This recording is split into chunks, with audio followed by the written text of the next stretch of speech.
Today we will be talking about derivative of the natural logarithm.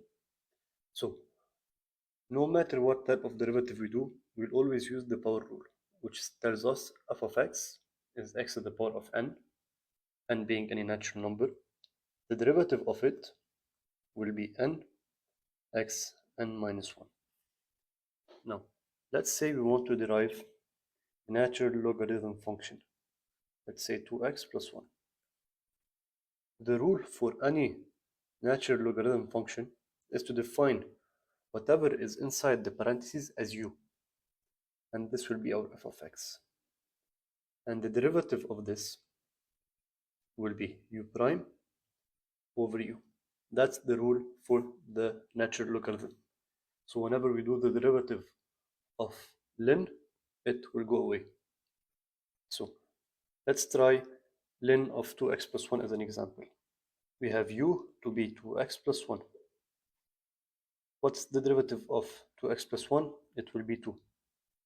Now, f prime of x will be u prime over u, which is 2 over 2x plus 1, and we're done. Let's try something else. Let's say f of x is ln of x to the 5 plus x to the 4. As we said, the derivative of ln of u is u prime over u. So, u is whatever is inside the parentheses, which is x5 plus x4. U prime will be the derivative of it.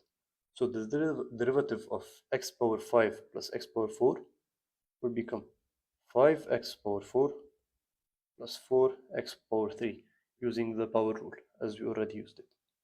Now, our f prime of x, the derivative of it, will be u prime over u, which will be 5x4 plus 4x3 over x5 plus x4. Let's do one more, an easy one. F of x is ln of x. U will be x, and what's the derivative of x? It is 1. Now we simply use the derivative, which is u prime over u, which will give us 1 over x as our final answer.